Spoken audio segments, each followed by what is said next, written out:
La vengeance de la pelouse. Richard Brautigan.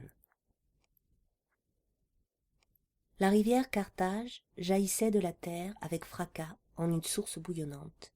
Puis sur une vingtaine de kilomètres environ, la rivière traversait avec arrogance une gorge profonde, à ciel ouvert, avant de disparaître dans la terre, en un lieu qu'on appelait le gouffre de la Carthage. La rivière adorait dire à tout le monde c'était le ciel, le vent, les quelques arbres qui poussaient alentour, les oiseaux, les daims, et même, me croirez-vous, les étoiles, quelle belle rivière elle était. Je jaillis de la terre avec fracas, et avec fracas je retourne à la terre. Je suis maîtresse de mes eaux. Je suis ma propre mère et mon propre père. Je n'ai pas besoin de la moindre goutte de pluie. Regardez mes muscles lisses, forts et blancs. Je suis mon propre avenir. La rivière Carthage tint ce genre de propos pendant des milliers d'années.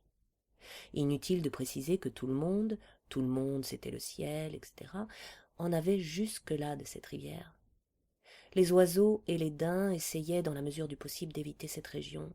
Les étoiles avaient été réduites à jouer la montre, et on remarquait très bien l'absence dramatique de vent dans cette zone. Seule, bien sûr, la rivière Carthage ne s'en apercevait pas.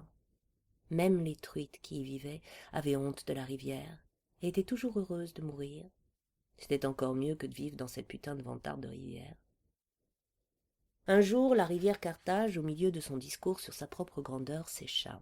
« Je suis la maîtresse de mes... » Et puis, plus rien. La rivière ne pouvait y croire. Plus une seule goutte d'eau ne venait du sol, et son gouffre ne fut bientôt qu'un petit filet qui retournait à la terre goutte à goutte, comme le nez d'un gamin enrhumé. L'orgueil de la rivière Carthage s'évanouit, ironie de l'eau, et le canyon retrouva sa bonne humeur. La région fut envahie par un vol soudain d'oiseaux qui constatèrent, heureux, ce qui s'était passé. Et un grand vent se leva, et il sembla même que les étoiles s'étaient levées plus tôt ce soir-là pour venir voir, et qu'elles souriaient de béatitude. Il y eut une pluie d'orage à quelques kilomètres de là, dans les montagnes, et la rivière Carthage supplia la pluie de venir à son secours. « S'il te plaît, dit la rivière, d'une voix qui n'était plus que l'ombre d'un murmure, « aide-moi. J'ai besoin d'eau pour mes truites. Elles se meurent. Regarde-les, les pauvres petites. » La pluie regarda les truites. Les truites, bien que sur le point de mourir, étaient très heureuses de cet état des choses.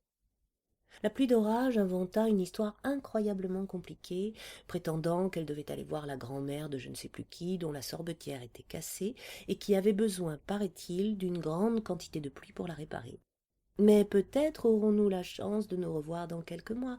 Je vous passerai un coup de fil avant de venir. » Le lendemain, qui était bien sûr le 17 août 1921, une foule de gens, des gens de la ville et tout ça, vinrent en voiture, regardèrent l'ex-rivière et secouèrent la tête d'étonnement.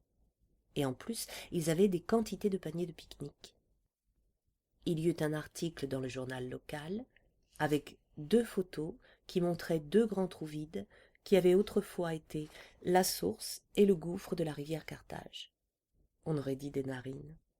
Une autre photo représentait un cow-boy assis sur son cheval, un parapluie à la main, et qui montrait de l'autre main les profondeurs du gouffre de la Carthage. Il avait l'air très sérieux.